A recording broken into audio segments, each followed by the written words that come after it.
Sekar maca Patmijil laras pelo pathet 6. Para siswa tansah amar suti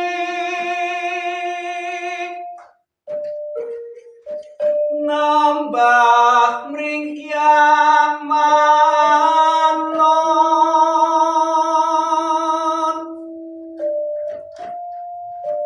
ang leluri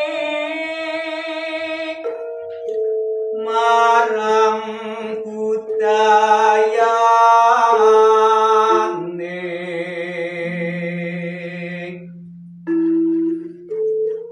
basa sastra dongeng kurit seni